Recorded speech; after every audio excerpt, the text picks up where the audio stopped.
we're going to go ahead and get started. So first off, thank you everybody for showing up. Hello to the people watching this on YouTube later. It's good to see you as well. And today we're going to talk about Gestalt. And Gestalt was founded by a guy named Max Wertheimer. He's a pretty cool dude. We call him Mr. Gestalt. And he was actually a psychologist. Max had a lot of different visual perception psychology interests, and that was one of the things that was really cool about him, is that a lot of this comes from psychology, not even necessarily design and aesthetic, but like actual like how your brain works, which grounds it in reality, which is great. But what made Mr. Gestalt is that he was outside of a like a hotel, and he saw a neon sign, and he noticed that in this neon sign there was a rabbit. It might have looked like this one that's on screen. And this neon sign looked like it was moving, and he knew in his head that there's no way this neon sign was moving, because neon is, bent tubes, like it's very rigid, but it gave the appearance that it was moving, and that just like blew his mind, and he wanted to know why.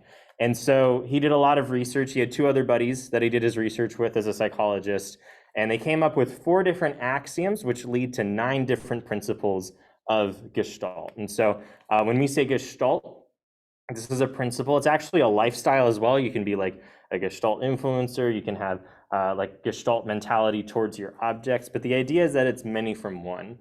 You might think of it as something that's like looking at something holistically, or understanding, the sum of its parts is greater than its whole. That's kind of the difference between Gestalt and like other mentalities. But it means literally many from one. And so we're going to go over the 4 psychological phenomena that bring up Gestalt.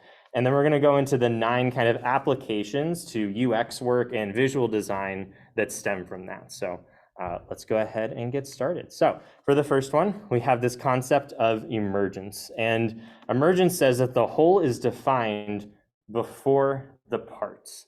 And if we take a look at what that means in practical application, we have a couple different visuals here. One of them is an album cover of Quavo, and then another one is the Sea of Thieves game cover.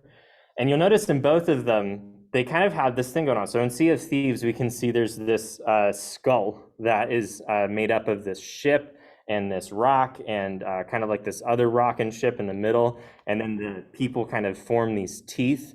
And so you see this skull before you actually see the individual parts of the skull image, and like the actual finer detail. These things are really cool. A lot of them are known as optical illusions, because they kind of trick your brain into seeing something that's not there. Same thing with the Quavo album cover. There's like a dragon on top, and that's his hair, and then we have his glasses made out of these branches, and then his nose is made up of a bird that's falling down onto a branch that's in the water that's reflected to make his lips. Like, it's really, really powerful as an image. But the reason we see this is because of this concept of emergence.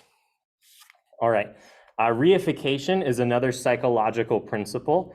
This is the idea that our mind fills in the gaps. You might have heard at some places, if you're into psychology, that like if you put pictures of the family at Disney World, even if they never went to Disney World as a child, you'll still remember going to Disney World, because you've had it like impressed upon you that you did that as a child, because you've seen this image all the time. And so this is the idea of reification, is that our mind kind of fills in these gaps between different things. Visually, what that means, though, is that we can actually use negative space to create really interesting designs. So a very famous one is FedEx. If you look very closely in between the E and the X, you can see a little arrow pointing to the right, which is pretty cool. That's a really cool like design element for a company that's involved with logistics. But it can also work for negative space of like icons and logos and stuff like that. And you can see that in the other image, the one where a guy's kind of holding this, the bottom of a light bulb, and he makes the top of the light bulb with his hands, which is a really cool visual aesthetic as well. Multi-stability is the idea that the mind seeks to avoid uncertainty. Your mind really likes knowing what's going on, and it'll actually lie to itself before it's willing to accept something that is uncertain. So if we take a look at a couple examples of this one, I want you all to look at the one on the left first, and just think to yourself that this is a car. Can everybody see the car that's on the left? And now I'm going to tell you, okay, that's not a car. This is a table. This is an overhead view of a table. Can you see how your brain kind of, even though the image didn't change, your brain saw both of those things? Isn't that crazy? That's kind of cool. That's like a really cool psychological phenomenon to me. Same thing for the image in the middle. You can see this, like you can choose to either see this as two separate images cut off in the middle, or what it actually is, which is an image that has one car in the front, and then in the perspective in the back, there's another car there. And you can kind of flip between them in your brain if you try, which again, it's really cool. And then the last one, it's an ad for McDonald's where a person is, kissing this other person, but the other person is actually a burger. So you can kind of start playing with these. And again, a lot of these get relegated to the realm of optical illusions, but it's kind of like a brain twister that you can do to kind of prove to yourself that your brain does not want to have any uncertainty. It wants to know what's going on at all times, and it'll lie to itself to actually get there. And then the last of the four is this concept of invariance. And the concept of invariance says that we're good at recognizing similarities and differences. For example, if any of you know me outside of this kind of workshop session, you'll know that I wear this hat. And even if I move this way, you're like, oh, yes, this is Quint. I can't see his whole face. It's obscured by this mask, but I still know that this is Quint. And so I have enough of a match to say that that is Quint. A really good example of invariance, or rather a lack of invariance, is Perry the Platypus. Because the whole joke behind this, the reason this joke works where, he takes off his disguise and he puts on his cap and all of a sudden to Dr. Doofenshmirtz, he's Perry the Platypus. The idea or the joke here is that Dr. Doofenshmirtz does not have invariance. He needs it to be exactly right in order for him to recognize Perry the Platypus. And that's kind of the humor that this joke is playing off of. I never thought I'd use Perry the Platypus in a lecture before, but this is awesome. It's a really good way to explain it. So now that we have the four axioms of Gestalt, kind of these psychological phenomenon, we have 9 different principles that we're going to go over that kind of build up Gestalt and how we actually apply them in our design work. So the first of these is this concept of figure-ground relationship. And it basically just says things are either in the front or in the back. And the thing in the front is the ground, and the thing in the back is, the thing in the front is the figure, and the thing in the back is the ground. So if we take a look at this very simple logo design, you can see a little weirdness is happening with it. So the triangle that you can see is actually in the front because it's obscuring the dots, which are in the ground.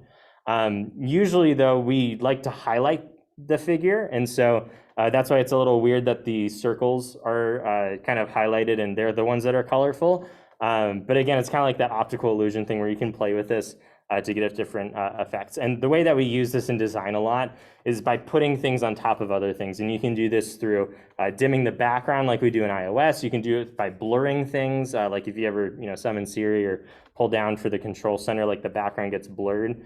You just want to make sure when you create your designs, there's always a figure of some sort, which is the thing that draws the eye to it. And there's some kind of ground, which is this background information. So that's figure ground. The next law is the law of Prägnanz, which is really funny because it's a German word for good figure, and it kind of sounds like pregnant, and I think that's hilarious. And that is that humans tend to interpret ambiguous or complex images as simple and complete. So if we look at these two kind of like graphics that I have here, something really cool happens. If you look at the yellow one, you can actually see 3 shapes if you try hard enough. Aparna, what 3 shapes do you see? A triangle, a circle, and a square. A triangle and a circle and a square.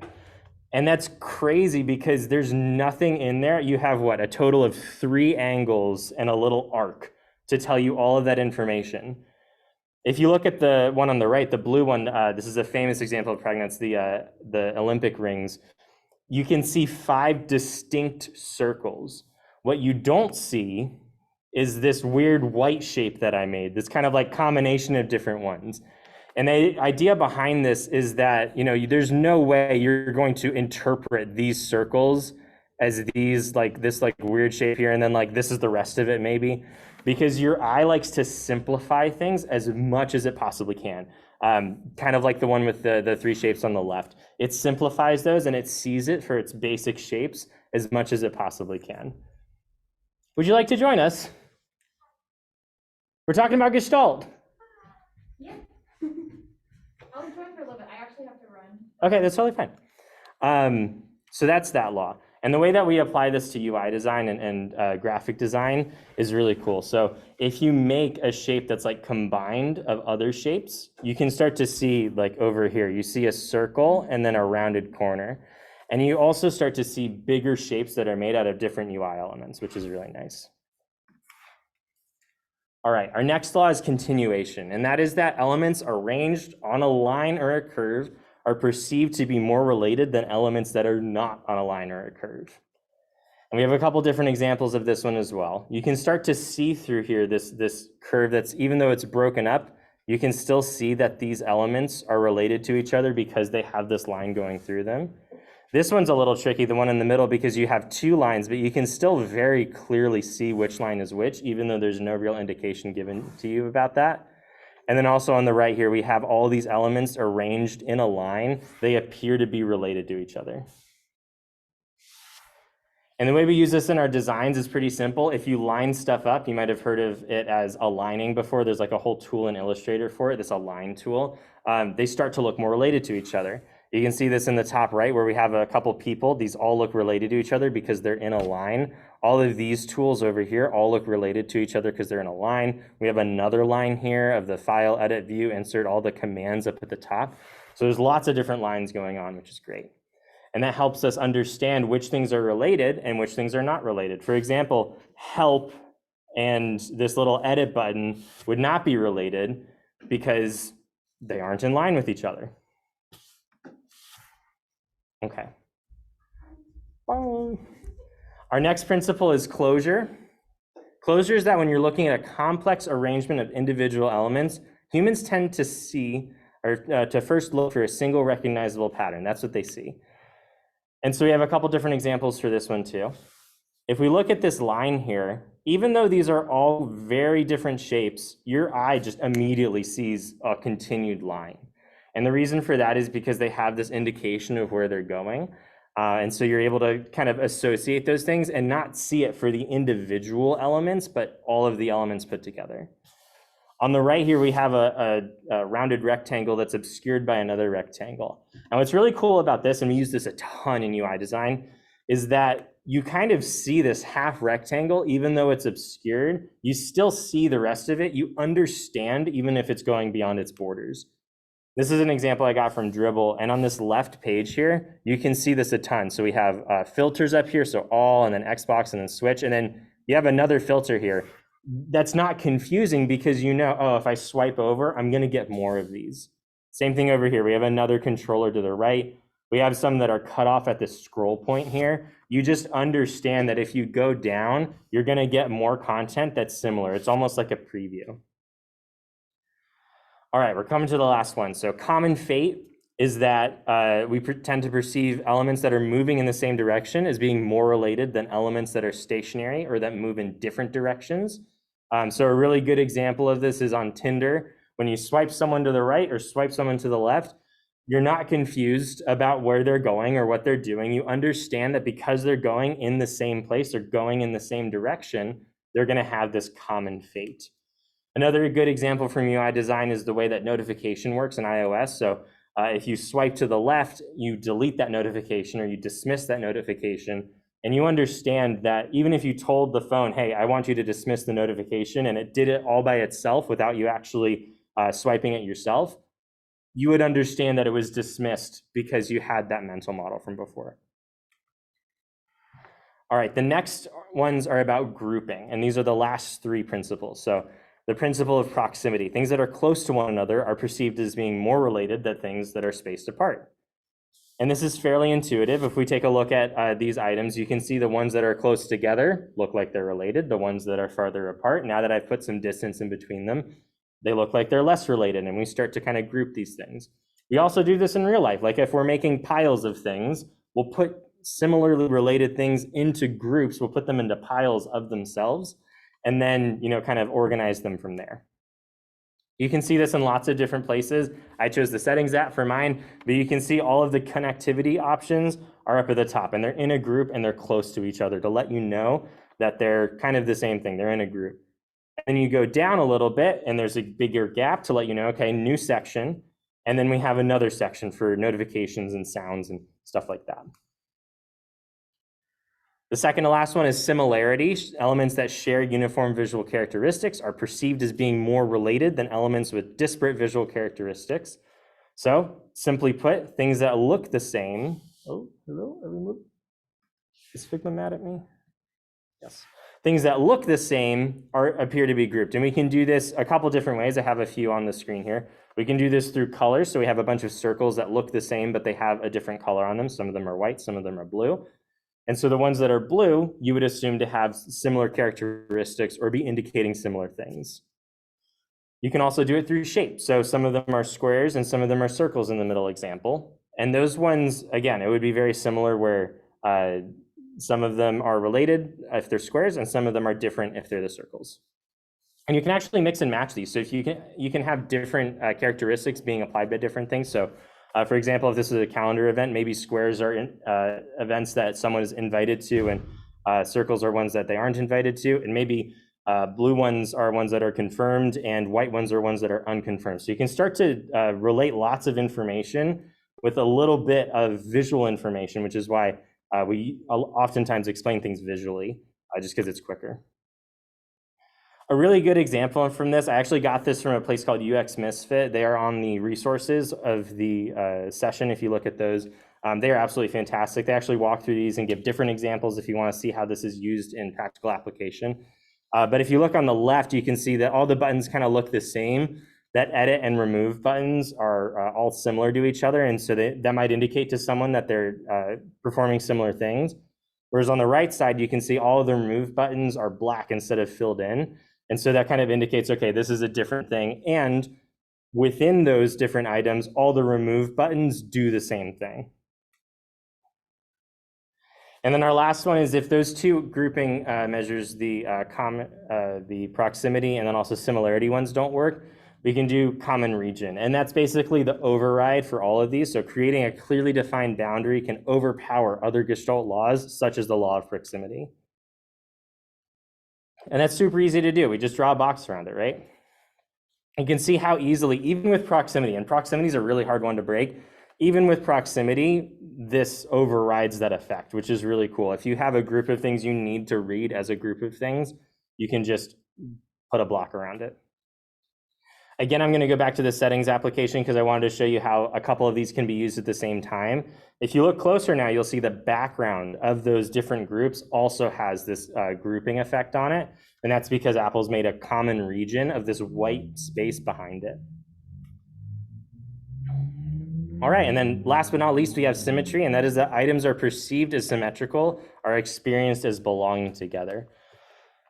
This is more of one to look out for just in case, because sometimes it'll be a little weird if you have something symmetrical, you won't notice it, or you'll make it symmetrical on purpose, but you'll be indicating to people that it's something different than what you intended. And so a good example for this are brackets, where if you see the left bracket and you see the right bracket somewhere else, you just know for a fact that those things are related. If you didn't mean to intend to do that, you probably want to look at your design again and see if there's a way to make it less symmetrical. Even though it might be more visually appealing, it isn't actually going to communicate what you want it to communicate. All right, so those are the different Gestalt principles. We went through all of them, which is great. Some of these are disputed as like, oh, well, that's not a real Gestalt principle. Some people will say like the 7 Gestalt principles. Common fate is one of the more recent ones, but they're all principles in my book. They're all good to know. So for the rest of the time, we're going to do something really cool. I don't know how many of you brought out your computers. I know some of you are here at home, but we are going to do a Gestalt scavenger hunt. And this is going to be very interesting because I haven't done something like this before, so we're going to see how this goes. What we are going to do is we're going to all be invited to this Figma document, and I'd like you all to come in here with me, and we are going to put examples of Gestalt on this Figma board. So let's go over here to Gestalt. And I've made a very simple link for you to be able to access it. And that is bit.ly/Gestalt session. I'll go ahead and throw that in chat as well for you guys.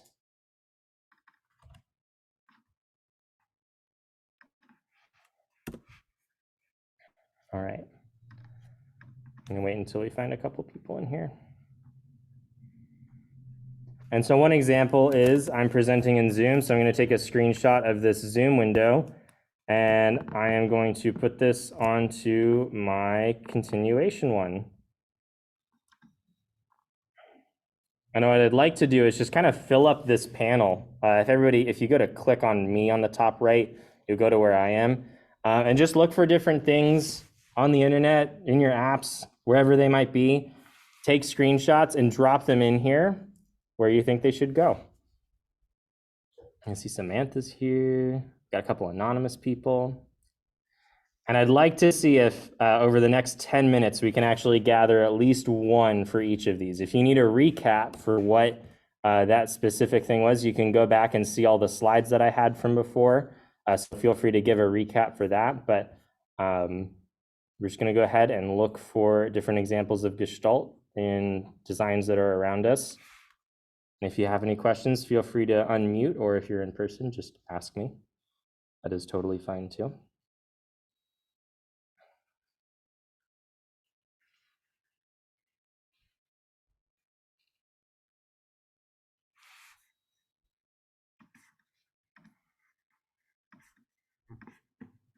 Oh, I have another one.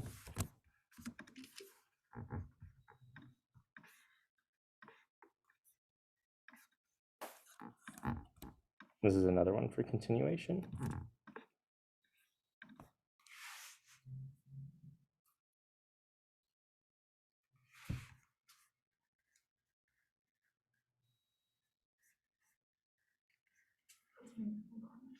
Okay.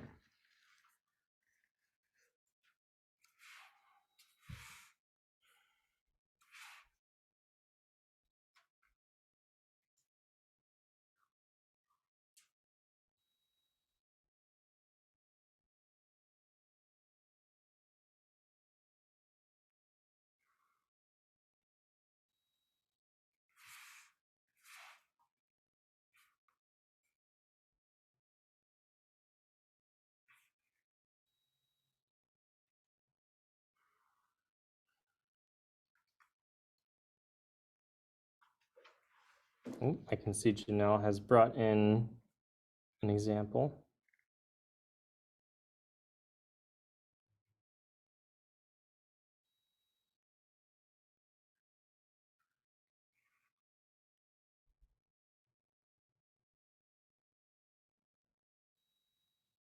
Good one. Oh, okay. I'm seeing a few. These are really good.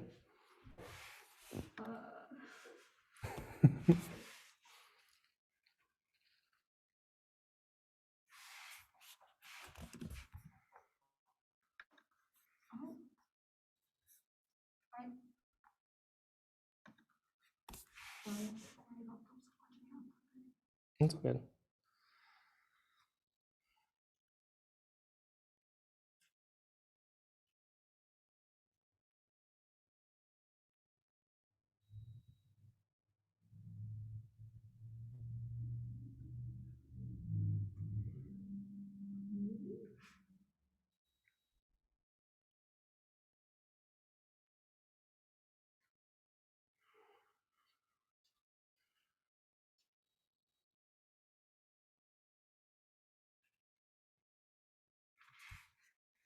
That's okay, Samantha. Aparna took like all that space. We can move this so it's not as crazy. Yeah, make it smaller.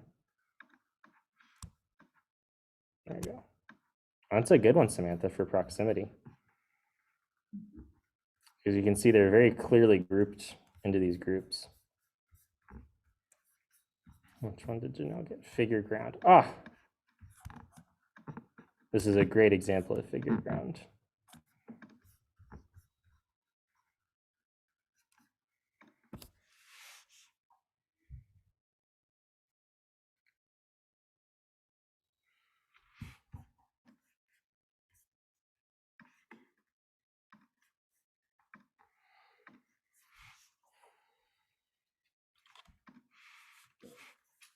All right, do we have any more? Can we find one for common region, enclosure, and similarity and pregnance?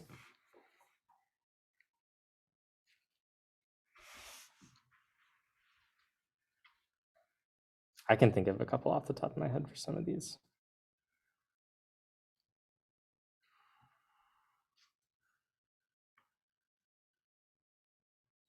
Oh, I can see someone raise their hand. Go for it. What's up? The one that you told that was about Perry the octopus. I don't know how you said the platypus. I'm sorry, it's because that was an example of what exactly? So that was an example of one of the, instead of being a Gestalt principle, that was the axiom of invariance. So Okay. if you go to where I am on the Figma or look at the Zoom, I'm looking at it right now. This is one of the kind of really basic elements of Gestalt that builds up those 9 principles. This isn't as used with design as those are because it's a little less applicable, but that was invariance. Okay, perfect. Thank you. Absolutely.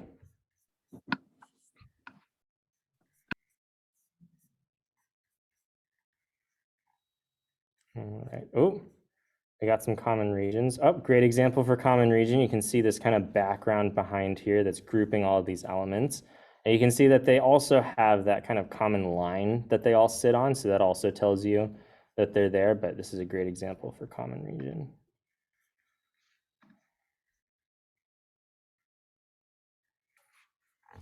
Pregnance is like one of the hardest ones to find examples of. So it is okay if we don't get one of those. But we should be able to get similarity and closure.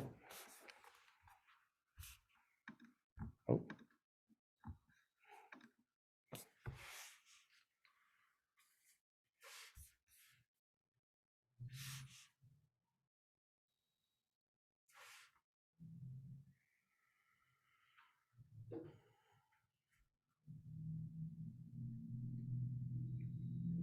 Oh, I think I know where this one's going.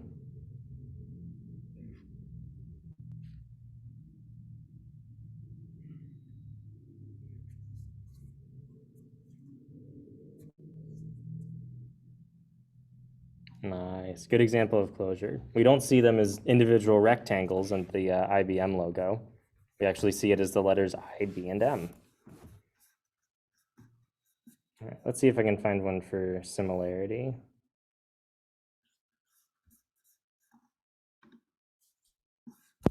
Maybe this is a good one. So this is an example of similarity because actions you can do are black and actions you cannot do are gray. And we can forget about pregnance, it's okay. That one's more when you're doing like visual UI design and you're looking at fields of color. So good job, everybody. Give yourself a hand. You did a very good job finding all those examples, and I'm proud of all of you. What we can do is we can keep going, and I have another activity for you guys. It's this Gestalt redesign. And what I did is I looked at the worst designs I could possibly find, and I found just the actual worst one. And this is a real website you can go to. It is pnwx.com/accessories/lead products/gloves/infab. And I thought it would be really fun if you guys wanted to try to redesign this site, or even just comment out. If we don't want to actually redesign it, I totally get that, that's okay.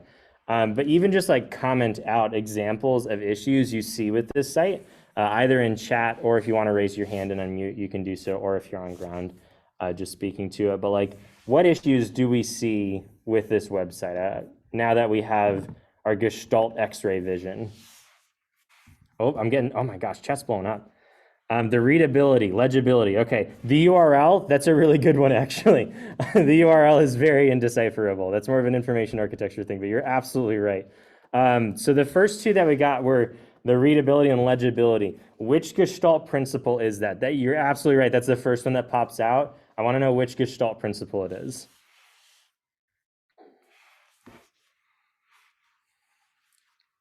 Which Gestalt principle has to do with things that are on top of other things? Figure ground. We got it on ground. Wonderful. So we're having a lot of issues with figure ground right here. What's another big issue you guys see? Maybe if you look at the text and you see it looks like they have a features, but also we got something else going on here. It looks like this is almost a header of some sort, and then we have a couple other things going on. Would you like to come in? Hey there, what's your name and are you here for a startup session? Hello, I'm Dasha. I am not here for a therapy session. I'm just learning. Perfect. Well, welcome. This is the Shed. I hope you enjoy your exploration. Right now, we're talking about the principles of Gestalt, and we're trying to figure out what's wrong with those website, Oh my god.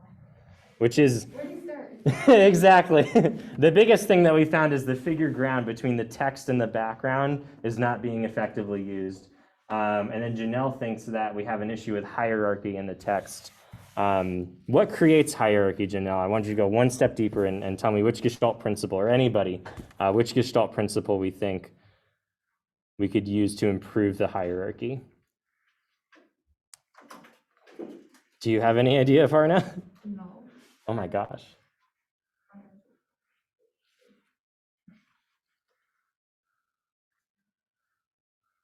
So proximity is definitely one of them, for sure. Although actually their proximity, it could be better, but they've got some proximity in between each one of these things.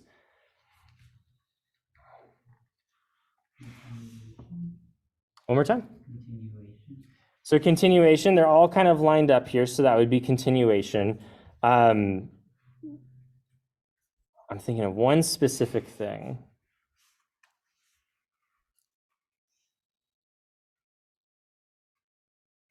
Oh my gosh, you had your hand raised. You can just talk. It's okay. I'm sorry. Size. Size is one of them. They're all the same size, which means they're, Janelle got it. It's similarity. Good job. So the issue with this is that selection and the description are all too similar. We have too much similarity, so we're indicating to the eye that they're actually the same thing, which is why they don't stand out. They did a great job with this features. I mean, it's still too similar, but at least they bolded it for this section. But it's too similar, and so you need more of that to kind of tell the eye what's going on with it. All right. What are some other things here? We can actually go to this site if you guys want to look at the Zoom and hop off of the session here. Let me share that screen with you.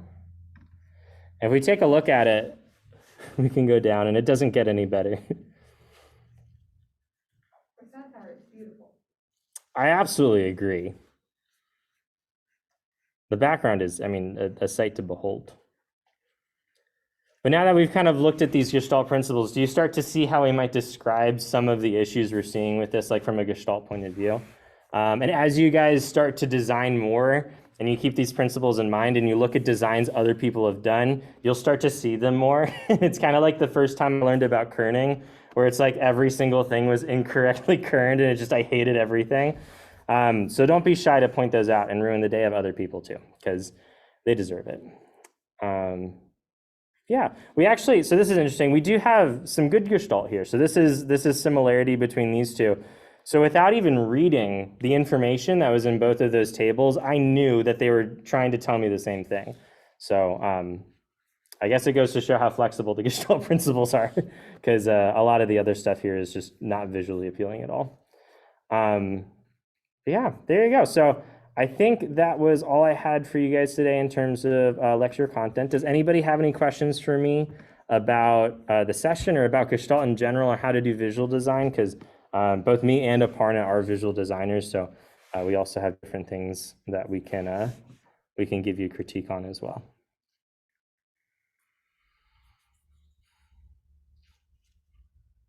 What's your favorite principle? My favorite principle? That's like asking someone to choose their favorite child. And like some terrible people, that's easy. Proximity, probably. Proximity or similarity, those two are good ones. I like to group things, and so proximity and similarity are like really good for me because I use them a ton. And eventually, like, you'll start using these, and you won't even think about it. You'll be like, oh, I need to move this over because otherwise they'll see that as the same thing. Aparna, do you have a favorite principle? I kind of like prime maps. Gotcha. Yeah. That's more of like when you're doing graphic design, or like instead of like making shapes, you like make people think. Indeed. Cool. Well, hearing no questions from the chat or in person, I'm going to go ahead and end the session. But thank you, everybody, for showing up, no matter how long you were here for. And I hope everybody has a good startup. Thank you so much. I'll talk to you guys later. Bye.